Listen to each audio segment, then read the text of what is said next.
Hi, I'm Sarah Himes, and I'm a third-year actor from Akron, Ohio. You may remember me from such productions as The Cider House Rules, Parts 1 and 2, and A Day in Hollywood, A Night in the Ukraine. For the past 2 years, I have been given the opportunity to grow as an artist because of you, our generous patrons who understand the value that theater adds to our community.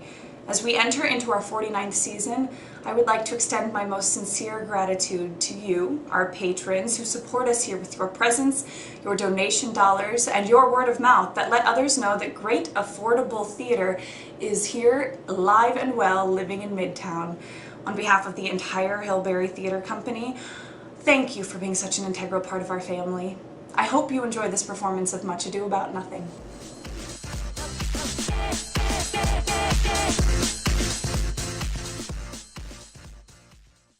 I'm Matthew Earnest, and I'm the director of Much Ado About Nothing. I'm Jessica Vanessa, and I'm the costume designer for Much Ado About Nothing. For me, it's a troubling play. Scholars have called it a comedy, but it's much more involved, much more complex, much more like life than just an entertainment. My work tends to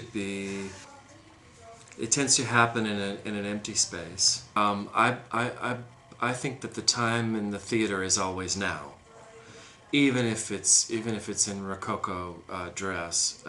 It's something that people are making right now. So I found a lot of the arguments in the play, a lot of the characters in the play, a lot of the motivation, relationships to be very contemporary.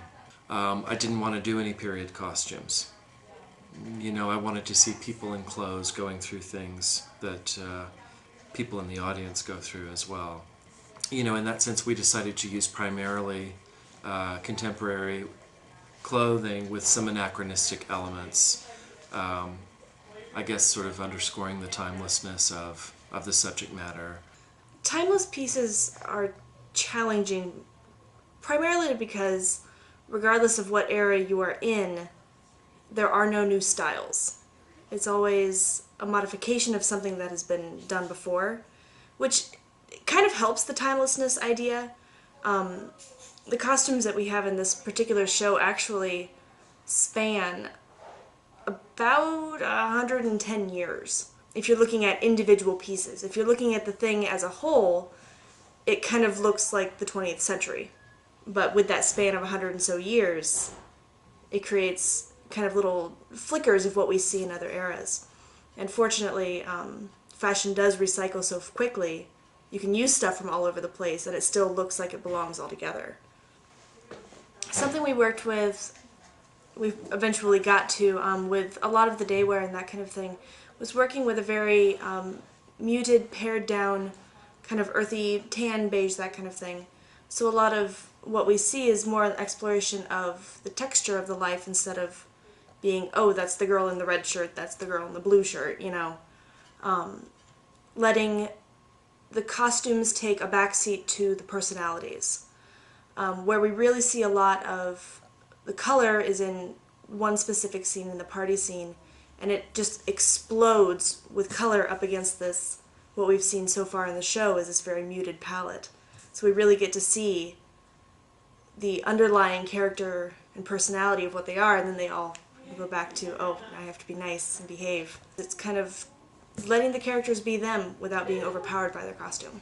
The strength of Shakespeare's plays is that they are so rowdy and that they will not be contained. Frequently a character will call on the Christian gods and the Roman gods in the same speech. So to kind of screw it down to a time period is, I think, defeats what's really great about these plays, which is their wildness and that crazy super tongue that they're spoken in that nobody ever spoke like.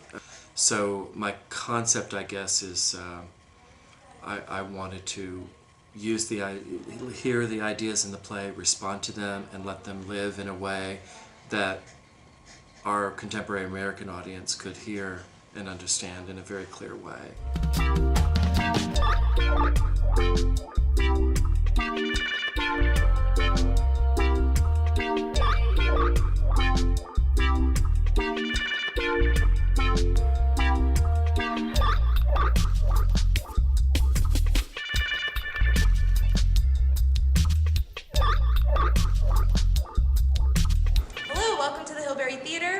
About Nothing. I am Vanessa Sawsan, playing Beatrice. And I'm Joshua Rippey, playing Dogberry. Yes, well, last year you may remember me as Clarence, Richard's brother, who got brutally murdered. It was tragic moments. But this year, I am Beatrice, and my murderer is my Benedict. And we are quarreling lovers who will probably never end up falling in love, but maybe we will. Well, Claudio and Hero are more of the sweethearts, the softer side of the beautifulness of love, whereas Beatrice and Benedict are the blood and guts, the hard stuff that you need in order to have some good passion in your love life. The comedy and Shakespearean role, a lot of it is written in, and especially for Dogberry, and he just sort of, again, it's just that you have to, especially in Shakespeare, you have to feel that what you're saying is true, that what you believe what you're saying, and if you go with that and you know that you do that, then it comes out as truthful, and that gets on with Dogberry to the absurd side, and so people are going to laugh at it, and I hope anyway if they don't. Probably the most exciting part was the way we would start our rehearsals. We all memorized a small Greek chorus where we're all speaking together at once, which had motivation and tactics within it. So the moment we walked into the rehearsal space, we would stand in two lines facing to each other, talking to each other, this chorus, walking slowly in. But that would really get us in the ensemble moment because he's made this into an ensemble show somehow, which sometimes it can just be like a 4-person show. Two couples come together and the rest. But this is truly moments for everyone. We would do more with our voices. Because we've all done that, build a machine out of 2 people or out of the group. But this was a unique way of bringing us together and having all of our voices be heard as one. And that really got us into it. And it makes it timeless. Yes. Also, because it's us. It's That's us right. on stage. That's probably the biggest part. The biggest difference between Matthew and everyone is we embraced ourselves and told us that we are just people telling a story to these people who have come to see a play, and to kind of put the rest behind us and not worry about the Shakespearean language. Say the dance will be a fun surprise. Yes. No hints. Nope. The set is absolutely exciting. The surprise for Much Ado, if you've seen Much Ado, is the passion of it in this one. I think that's a surprise, to me anyway. That there's, hopefully you guys will find it very surprising in a good way that we come out and it's not just ha-ha-he.